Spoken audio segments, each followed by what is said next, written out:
Hello, this is Karen Johnson with another in a series of the Proctors Historical Committee effort to preserve the history of Proctors Theater by videotaping key people today and in the past of Proctors. Today's date for the record is July 15th, 2016, and we're very excited to have a couple who work at Proctors who are a very romantic story for all of us that work there, but also who each have their own important job. And so I thought what we might do is find out how long they've been here, what you do, and that will be the way we'll get started. So Carrie, why don't you begin? Well, I've been at Proctors about 10 years now. I'm actually in my 10th year. I started in the box office originally, and then I worked my way up into development, where I've been ever since, under Dan Hannafin. So basically, it's heavy in, it's all donations to the theater and donors and stewardship and making sure that they're getting everything that they're due for as a major VIP to the theater. So yeah, we've been trying to build our bottom line and show strength in the community, and it's been very rewarding for me to be a part of it, you know, yeah. And I met him here, so I can't complain. It's been very wonderful all around, really, yeah. Okay, well, let's drill down a little bit on what you do. Mm-hmm. You were actually the manager of... Yep, so originally my title was Manager of Donor Relations, and that's morphed into Annual Funds Director. So anything that comes through and for just about any campaign, minus some corporate things, flow through me. And I've become the department expert in our database, so I find a lot of people rely on me in that area. And it's worked very well, actually, and I've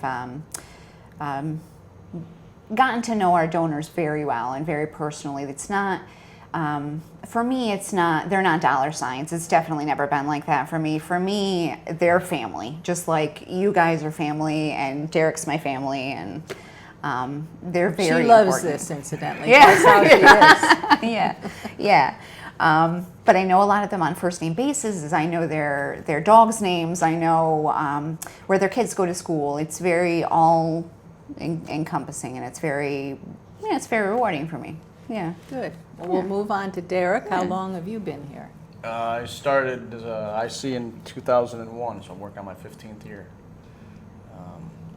You know, I never introduced you in my beginning, so let me say Carrie and Derek Kirkaldy. Yeah. That would be an important thing for me to say. I'm missing my duties, so. So you've been here 15 years. Oh, yeah. I started in 2001, back when the theater, before the renovations. I remember the few years of the old stage house before it was renovated and turned into the beautiful theater that it is now, a stage house. And what do you do back there? A little bit of everything. Technically, I'm a stagehand, so I do a little bit of keep the place clean, make sure anyone comes in the door is taken care of. The Broadway shows come in. Usually, I'm on the props crew, or sometimes head prop. So I help the prop department itself situate into the building, find out where they need to place things, how they want to set up, what their needs are from us, and what they don't need from us. Big thing sometimes is setting up coffee, because that's a big prop thing, but gotten that down. We like to do what we call a Phantom of the Opera break, because that means you spend a lot of money and get a lot of good stuff. That's just So tell me the difference between the big shows that come in and what you would do in those, and some of the smaller shows that come through, as far as what your responsibilities are. I don't know, I've thought about it. Everything's kind of day to day, so it's a kind of, you come in and find out what you really need to do for the day.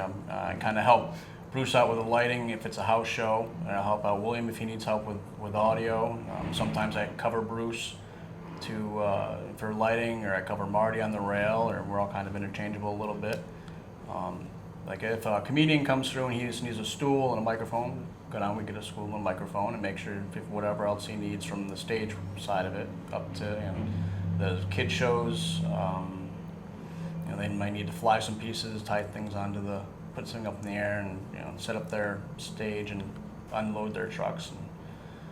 And it's hard to explain actually. It's just so there's quite a bit. You do whatever's needed. Yeah. So right now, the education department is preparing a show that's put on by kids. Yep. Does that make a difference as to what you do? A little bit. Right now, they're doing a lot of the blocking and the script reading, so they don't need a lot from the production side of it. So we're overseeing. They have some of the set pieces that they're building off-site, and then they're going to be bringing in, figuring out how they're going to go up. If there are any small needs that they need from us right now, we help them out, show them where things are. But next week, when they load in the set and actually start doing the real physical tech and the production and everything, we'll be a little more involved, helping them with the show, helping solve their any problems that they come across, or whatever they really need. So you're a little more in an educational mode with the students. A little bit right now, yeah, because we kind of need especially the kids. They don't know the theater on this level of it like they're used to in the high school. It's quite a big difference. Right. Well, it's an exciting time, and I There's a hear lot what going you're on. saying is that whatever doesn't get done, you get to have the first crack at. Yeah. And Carrie, tell me, do you have any idea how many letters you put out a year? Oh, it's the biggest part of everything that we do, but anywhere from probably 20 to 30,000 letters a year. We recently got a letter folder, which made our lives so much easier because everything was folded and stuffed by hand, and everything's still stuffed in envelopes by hand, but at least we save a lot of time on the folding machine. And we gotta, make sure the mail gets out there, because that's the biggest return for our annual funds. Yeah. From a technological point of view, what changes have you seen? I mean, did we have the computer ticketing system when you came? Yeah, so I've been here, right, we've always been in theater manager since I've been here, and we are the beta site, so we get a lot of developments sooner than other organizations do. So just explain what being a beta site would Yeah, mean. so we work with developments. Artsman is the owner of Theater Manager, and they're based out of Canada. And we are the beta site, so meaning we get updates and releases for the system, new enhancements to the system before they go out to anywhere else, and we work out all the bugs here. So as soon as there's a problem, we catalog it and go right off to Artsman, and then they fix it before they release it to everybody in the country, and both countries, in Canada and the United States. And I understand that they've moved off into Europe, so it's kind of interesting to see be a part of the system, not just Proctors, but a system that started almost with us as well and is now gone national. Mm-hmm. And it's kind of neat to think that what we do is national, and it doesn't feel that way necessarily. But I know that Derek's stuff feels more national because your tours come in from all over the place. So, but it's neat that it's almost the same kind of for us. Yeah. Has the technology of backstage work changed very much? The technology has gotten better and make things certainly a lot easier to do, and many more options, especially in lighting and audio. It's especially in the past 5. Talk a little bit about what are the improvements and. Well, let's see. When I went to school, we started out with par cans, or basically bright light, and you kind of point it where it is. You have Lecos have some shutters and things. Physically but now you have the point it. Physical point and zoom and focus it to where you need it to be. You still do that too quite a bit for the conventionals, but there's so many mover lights now that you can do programming on the board and positioning and things like that. Like Mamma Mia, I know they have just 4 or 5 electrics of just movers in there, and it's a lot more. Movers is a light that moves. Right. If you ever seen RoboCop and you saw the little turrets on the corner of buildings, those are moving lights that they turn into gun turrets.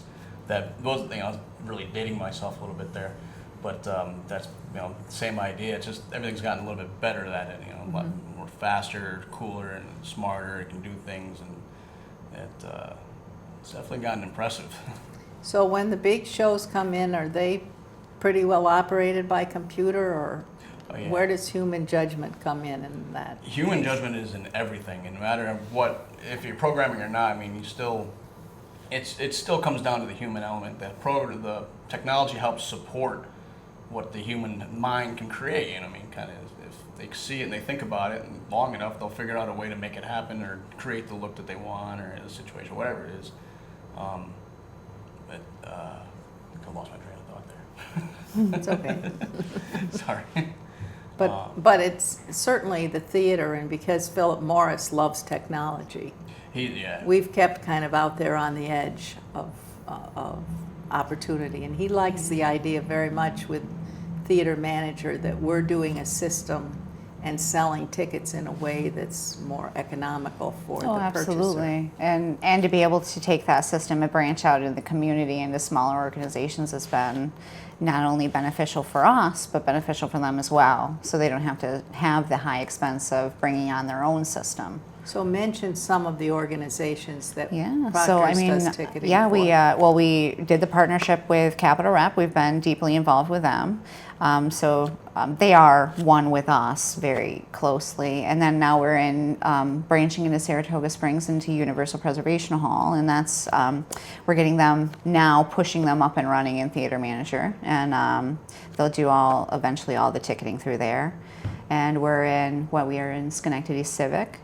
We're in Schenectady Light Opera Company. We're in, it's Albany, Troy Music Hall. So we've even reached over the river, yeah. And, and we've done minimal things, I think, at the Ag, and we're really, branching out to make it all, to feel like we're all one. And we are all one in the arts. And even though we have our own organizations, we can almost partner together and help each other in this way.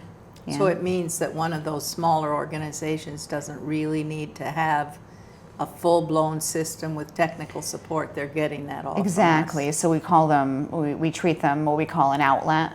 And instead of them having to purchase the entire licensing for, the system, which can be quite costly, they are able to piggyback on ours almost in a way.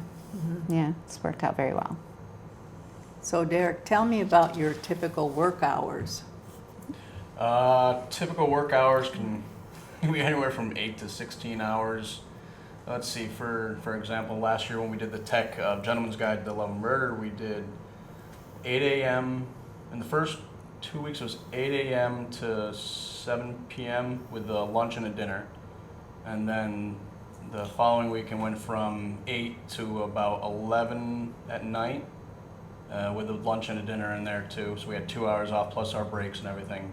For 3 weeks, it did the 9 to 11 or 8 to 11 schedule.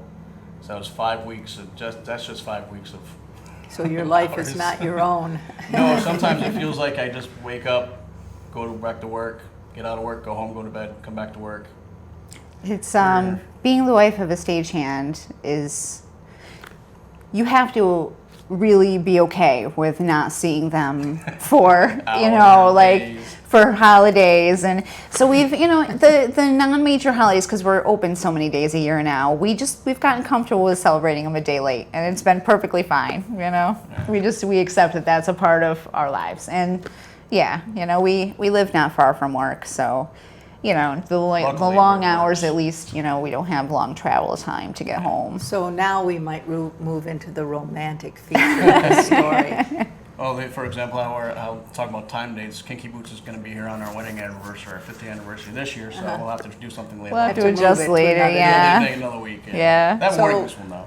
You actually got married on Proctor's stage. Yeah. Yeah. So yeah. tell us about so, that. Yeah, I mean, so this is, our wedding one of our wedding photos. This is a lot of the stagehands were in our wedding, so as a gift to us, they gave us the lighting. So we thought it looked very much like we were rock stars in a way. But yeah, I didn't work here at the time when I had met Derek, but throughout our courtship, I had taken the position on and in the box office. But I remember we were painting my sister's house, and she works here as well, and her husband. It's family, very family. Yes, back before the renovation. When we were starting that, and we're right at the end, really. It was like, yeah. They needed to paint their house, and they asked all the stagehands to come up and paint their house, and Derek was the only one that came, and he stayed all the time. And, Uh-oh, he met you. and that's it. And since we both, work here, it means so much to us that we got married on stage. So we made it happen, and everybody was very generous. We kept it very, rustic in the backstage because that represented Derek, and then the front of the house was very pretty, and that represented like my part of the theater almost. So And the bride. yeah, it was very poetic, and here we are in the ladies' lounge where we took our photos, and it was What a perfect. gorgeous couple. Yeah, and then we had our young one soon after, but we always knew we were going to get married on the stage. We both worked here, and our courtship was, That the was a theater. given. On stage. Our first date was Second on date, stage. we're getting married on the stage. First date I right remember before. that. The very first date, it was much quieter theater then. We've really added a lot to the season, but there were a lot more quiet times, and you would run a movie on the main stage, and it was a double date with me and Derek and Bruce and Danielle, who work here as well, and we pulled the couches out of the ladies' lounge and put them in the mezzanine and watched the movie right from there, and it was just Dress circle, just magical. It was really The magical. privileges of an employee. That you knew where the couch was. Exactly, right. And it was beautiful. And he was still even too nervous to give me a kiss that night, but I knew that it was going to last. Well, and you have this very charming son, Ben, who's Yeah. 4. 4 now, yep. Yeah. He was our honeymoon baby, I guess you would say. And So we how would is he a Proctor's baby too? I mean, Oh, yeah. what does he do here? He's already logged quite a few hours here himself, just Yeah. because our scheduling. Sometimes she has an event at the same. I always have something going on, and she usually has quite a bit going on too. But every once in a while, she has to stay a little later than usual, and so we got to work out, figure what's going on. Luckily, in the beginning, you were able to watch him a lot because it was tough when he was so little being backstage because it could be kind of Yeah. dangerous. But now he's Yeah. 4, you can actually. Now he can help him. run and find all the danger He knows where himself. his danger zones are. He knows the colors of the flooring he can't go near. And luckily, we're still a little nervous with him being around certain places, but we can back off a little bit when he's Yeah. in the theater because we know that. Well, he loves coming and hanging out with the guys and seeing Yeah, and everybody. he's, and Now, loves does coming he here. watch shows at all? We've took him Yeah. to a couple actually. I wasn't going to, but he's a very patient boy, so I brought him to Lion King this year, and he loved it. But he didn't quite understand the intermission. He tried to leave at the intermission, and I said, "No, there's another half." And There's a lot more going on. yeah, And I so bought we the stayed. darn ticket, so you got you gotta go to the whole thing. Yeah. Exactly, right. But yeah, he's been, we did like, what was the show? Arc Attack, and we've done Yep. like the, Lori the Berkner kid show. shows, the Lori Berkner bands. It's nice that we have programming that is very family friendly. So There's always kid we've shows here never that he's had, come. He's yeah, gonna, we've right since almost birth, we've been bringing him to things. So he's Does he go, it hopefully- came from Schenectady where they give the cereal out? no, we haven't taken him Not to yet. that yet. No, not yet. No, soon. Soon, because cartoons are right up his alley. So Okay. of course. Well, it's a very wonderful and exciting story, and a happy one, Oh certainly. yeah. Absolutely. Because Carrie has a cubicle. We all work in cubicles here. Oh yeah. So it's pretty hard to fit everything in, but it has all this. What's the term? Stuff. I think it's 10 pounds of and a 5-pound sack. But it's all great. It's all great stuff. I mean, I've been here long enough that, with people moving on to other positions or moving up or moving, and our offices haven't always been in Carl Company. We were in a different space before in 440.